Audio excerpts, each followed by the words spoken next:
What's up, YouTube? It's Team Marsh bringing you guys part 3 of this offensive mini scheme. So these past couple parts we're gonna be going over like some pretty popular plays.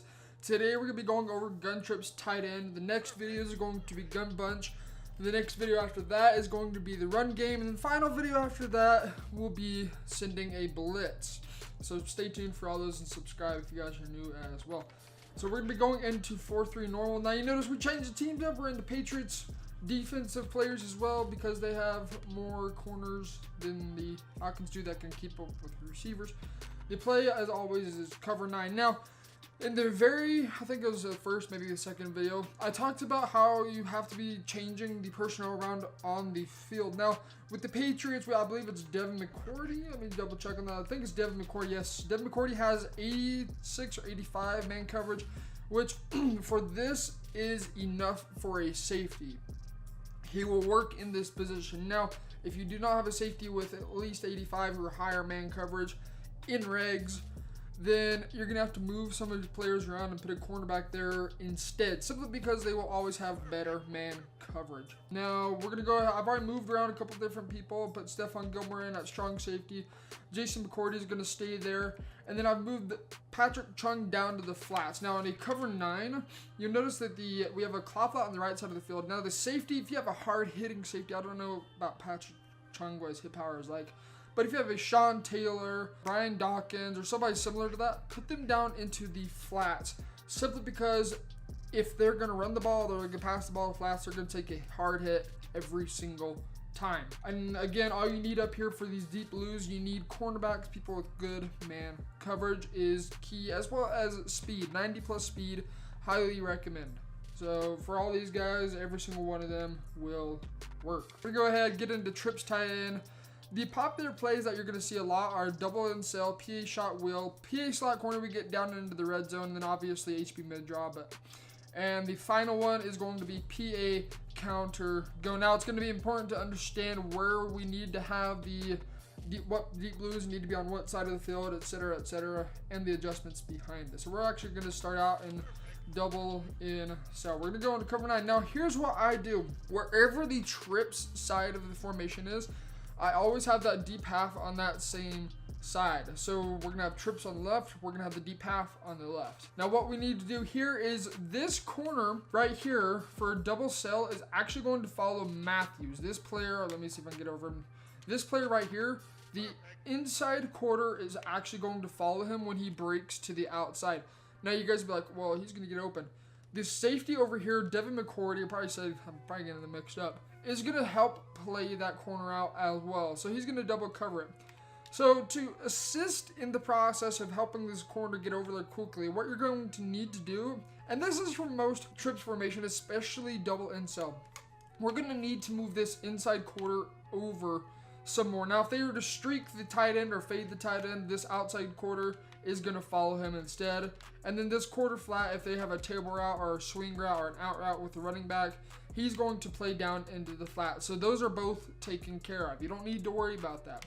One thing I do need to warn you guys about, which we'll get into later in this video, is PA shot wheel. You're gonna have to be really careful of how you run this, and I'll show you the adjustments behind of how we're gonna attack them. So very simple, double cell, and what they're going to do is they're going to fade Chris Hogan, and then they'll either leave Edelman in an in route, they might hitch him, they might drag him, they may slant him. Most times you're going to leave him in some inside route, whether it be a slant, drag, in route. Occasionally they may hitch him as a playmaker, but with all the other routes that are going to be on the field, the playmaker can be a little sketchy. So for now, what we're going to do, we're just going to keep it like this. So we're going to go ahead, hop onto linebacker. Now right here also, I recommend you have somebody a fast linebacker. This is kind of why I like the Falcons, because Deion Jones is fast and he's agile and he's athletic with the plays that he can make on the ball. Somebody like him or Ryan Shazier will work fantastic. We're going to go ahead, snap the ball. We're going to play the cell. We're going to come down. We're going to play it. We're going to play it. We're going to play it. And you can see the corner out.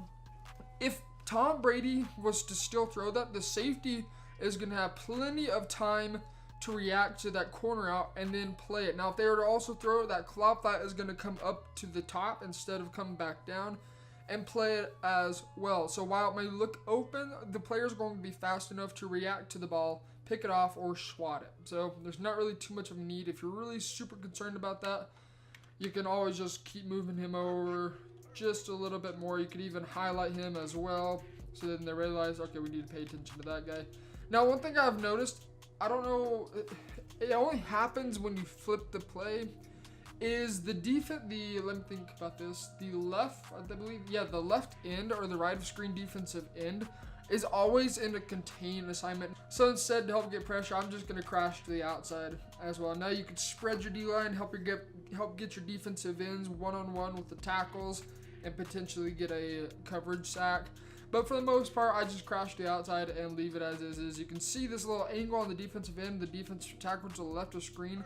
It almost looks like it's going to force a one-on-one. So just have somebody with a really good finesse move to be able to get around the defensive tackle or the guard, whoever they get manned up to, and get to the quarterback quickly. So we're going to go ahead, run this play one final time. We're going to follow this guy for a little bit, and then we're going to break to the inside. And you can see coverage, sack, and nobody is open. So it's very simple to do. They're just going to fade the outside receiver. They may fade the inside receiver and then put the outside receiver in drag. Something to that effect. Something like that is what's going to happen. And again, we're making sure that we're moving our cornerback that's in the inside quarter over, and we're going to highlight B because that's who we want them to focus on.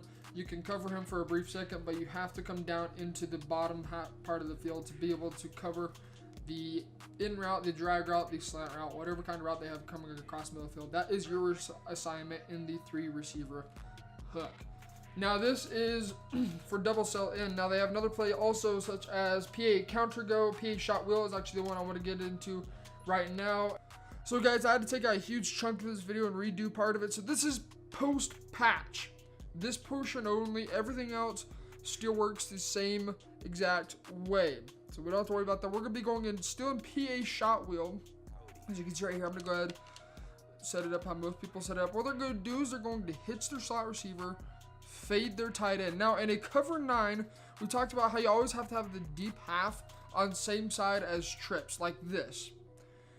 The reason for that is because the deep half is going to play the vertical threats a lot better than it would, but we still are going to run into a problem. Now this is just how matching principle works, so it's not that it's a blood bug in the game, it's just how it's supposed to work. So we still are going to have to worry about the Z route. Now there's a couple different things you can do to get rid of that.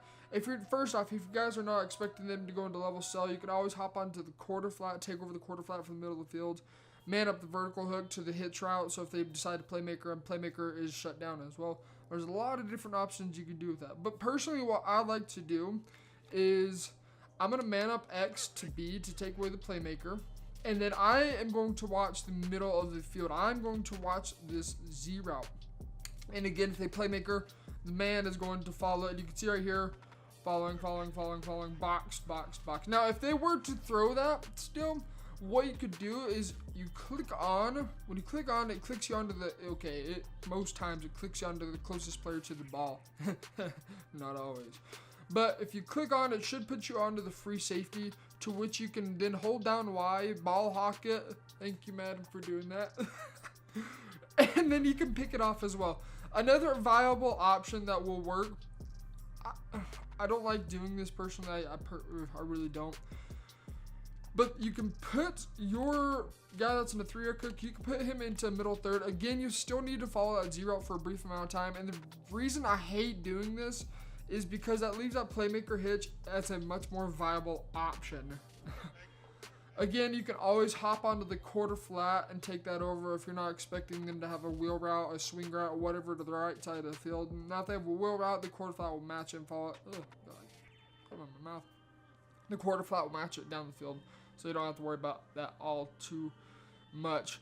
The basic way for PA shot wheel that I'm going to do, first off, let's set it up, is it looks like this. I'm going to man up X to B. You can double tap RB and then X up on the right stick and then hit the corresponding wide receiver, which is B, and that's going to man him up. And then just manually take away that Z route. Now, another thing you can do as well is you can put X into a soft squat, which if there's no immediate flat threats, like an out route especially, the soft squat's then going to play match defense to any vertical threat, such as this 0. At least that's how it's supposed to work. So we'll go ahead, snap the ball, pray that it does work how it should, which it does for the most part. But again, it still seems to bail. I don't understand why, because there's no flats for it to protect. But a soft squat should play that. It probably won't. So again, be sure you guys are covering that with your user, unless you want to do a third option. There's a third option. You can always put your safety by double tapping Y. You can always put Y into middle third or inside third. I don't like doing that, because if that cloud flat decides to, like for instance, if they leave the wheel route on the field still, the cloud flat's going to bail on the wheel route. The cloud flats aren't meant to carry. They're not a match. There's no match principle behind it whatsoever. And that's going to leave that wheel route wide open for a touchdown. Now that, again, is if they decide to leave it. Most people won't. Occasionally you might get people that's switching the wheel route. But most time, more often than not, they're going to put themselves into a hitch instead. So this is, again, is post-patch. The patch literally just dropped today, January 23rd. I'm super happy they did, because that matching principle was getting out of hand. It was stupid and starting to piss me off, honestly, how they were matching. But anyways, we're going to get into the next part of this video. Alright guys, I'm bringing this other part as well. With the patch, it has changed the deep half completely, so where it plays a cover 2 instead of a match principle behind it. So we're going to be going into PA counter go. This is going to be the final part of Trips tight end. The run game is going to be a completely separate video with inside zone and all this other stuff. PA slot corner, we'll go over that as well. I'm actually, you know what? This isn't the last part. We're going to go all through this right now. PA counter go. I'm going to set the audibles. Actually, we're good. PA counter go. We're going to go into 4-3. Again, having the deep half on same side of the field as trips. So PA counter go, ran stock. This is what it looks like. And oftentimes, this is a very deadly play, ran stock. Now, in a cover 3, this is going to be a cover 3 beater with that crossing route, but with cover 4 quarters, the quarters is going to match the crossing route B, but you still have to follow him for a brief amount of time. On the other side, on the other hand, in the previous video that I deleted, we're having to move this guy out. I still recommend doing that just to allow him to cover this vertical threat down the sideline a little bit better than if he was to be in his standard spot, because if he's in his standard spot, what he's going to do is he's going to come down to this crossing route just a little bit, which is then going to allow that streak down the sideline to get wide open. So I would still suggest moving him out manually just enough to be able to allow him to not get distracted by that. And if he does, then he has time to recover from that to go back to the vertical threat down the sideline. So we're going to go ahead and hop back onto our 3 receiver hook. Again, the cloud flat is going to take care of the out route. The quarter flat is going to take care of the out route to the right side. Now, here's a tricky thing with this. If they put this running back, most people don't do swing routes. Swing routes are terrible. They may put him on an out route, though, or motion him out and put him on a flat route. If they do that, then you have to be careful, because the quarter flat will then bail, though. He will reroute. He'll bump Gronkowski, and then he will come down to the flats, and the quarter is not going to... Well, the quarter will cover, although it could be a little risky with what we're going to be doing, especially having a safety out there. Even Gronkowski is going to route up a safety. So we're going to go ahead and snap the ball. We're covering the crossing route and let it bail. And you can see everything is boxed up. Very simple. So I'm going to go ahead and put this guy onto... I'm about to motion him out, I think. Motion. Oh, wait, we're going to block, then motion. We'll put him on a little smoke screen. We'll see how we're going to do a little live labbing along with you guys right now. We're going to put this guy on a smoke screen to see what this quarter flat does. Now, the quarter flat should still bump Gronkowski and should come down to the flats like that for the most part. That is, I guess the outside quarter is the one that's going to come down to the flats. That's kind of funky if you ask me. But the outside quarter looks like if they're going to put him like a smoke screen, a swing route, a out route, a flat route, whatever it is, the outside quarter is going to come down and play that. The quarter flat's going to play the little out route. Now, if you can have somebody better coverage, this linebacker, if I recall, it does not have good coverage. He's a good pass rush. But if you can have, can't think of anybody off the top of my head. Whoever is good in coverage in the NFL currently, if you can have him in the outside linebacker position, he'll be able to play the out route a lot better than, I don't know who this guy is. Dante Hightower. Simply because Dante Hightower, I believe, is more of a pass rush. Patriots fan, go ahead and correct me and roast me down in the comments. I don't know Patriots. I actually really hate the Patriots. But anyways, this is going to take care of PA counter go. The next one's going to be PA slot corner. So we're going to have to move the ball. PA slot corner is a very popular play when you're down to the 10 to 15 yard line. Usually 20 yard line, they'll still run the usuals like PA shot wheel, PA counter go, the inside zone, and double sail in. Which double sail in, I love that play. So we're going to go down to the 15 yard line and we're going to go into PA slot corner. So in PA slot corner, this is it ran stock. Nobody runs this play stock. Like, there's no stockness to this whatsoever. What they may do is they'll put their tight end on a drag. And what they're trying to do with those drags is force the flats to come down, which allow the crossing routes to get over the top. Now, in a cover 9 or cover 6, with that deep half on the left side of the field, the quarters on the right side of the field, the quarters are going to match one of the crossing routes, and the deep half's going to cover the other crossing route. Now, what they will do, they're going to be looking for a high point pass, which high points, they're perfect. Perfect.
See you guys in the next Gun Bunch part. Peace out.